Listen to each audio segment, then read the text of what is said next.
Hello everyone. Today we will take a trip back in time and look at the history of Ukraine from the most ancient times to the period of ancient Rus. Let's get started. Prehistoric period. Ukraine has a rich history dating back thousands of years. People began to inhabit these lands around the 5th millennium BC. During this period, such cultures as Tripol, Yamna, and Bilogrudov emerged. Tripol culture, in particular, is known for its highly developed craft traditions and architecture. Their settlements included large buildings and complex farming systems.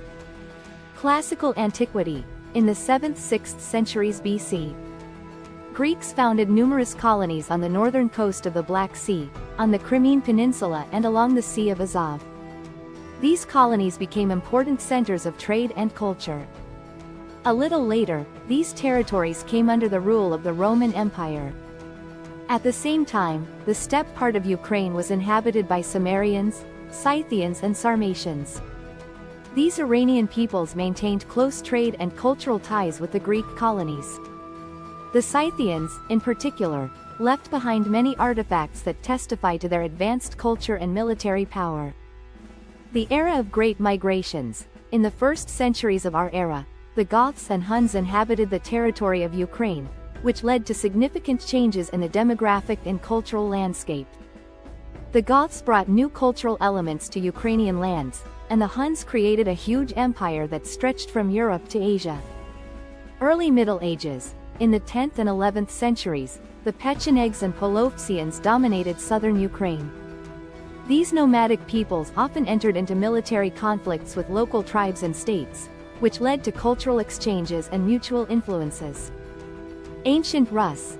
After the era of Great Migrations, the state of Kievan Rus began to form on the territory of modern Ukraine. It was formed in the middle of the 9th century and united many East Slavic tribes under the rule of the Kiev princes. Kievan Rus became one of the most powerful and developed states in Europe at that time. Vladimir the Great and Christianization.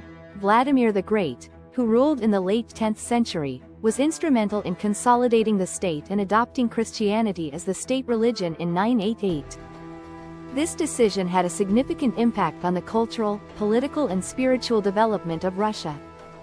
With the adoption of Christianity, Russia began to integrate into the European Christian community, which contributed to the development of writing, art and architecture.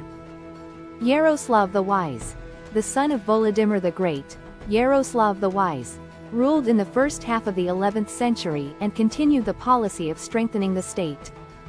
During his reign, Kievan Rus reached its peak, becoming a cultural and economic center.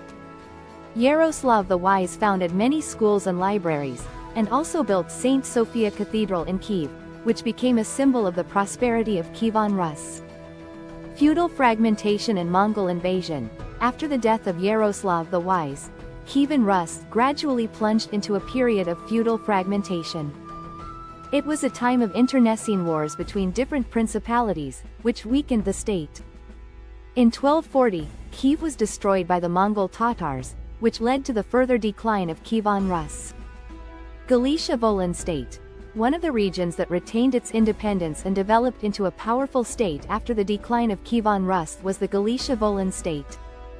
It was formed at the end of the 12th century by the union of the Galician and Volyn principalities. The Galicia-Volyn state became an important political and cultural center in the Ukrainian lands. Danilo Halitsky. One of the most famous rulers of the Galicia-Volyn state was Danilo Halitsky. He managed to unite many Ukrainian lands and create a powerful state that resisted the Mongol Tatar yoke and Polish influences.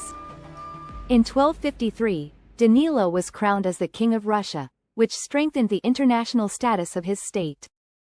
Muscovy. This is Russia. As a principality, it arose in 1277 by order of the Tatar-Mongol Khan Mengu Timur and was an ordinary ulus of the Golden Horde. Danil, 1277–1303, the youngest son of Alexander Nevsky, became the first Moscow prince. Therefore, we can see that the history of Ukraine has an earlier beginning than the history of Russia, and this is already one of the facts that they have nothing in common. The history of Ukraine before the period of ancient Rus and the Galicia-Volyn states is fascinating and full of events. These stages laid the foundations for the further development of Ukrainian culture, politics and statehood. Thanks for watching. Like, subscribe, write your impressions and questions in the comments. Wait for the next episode.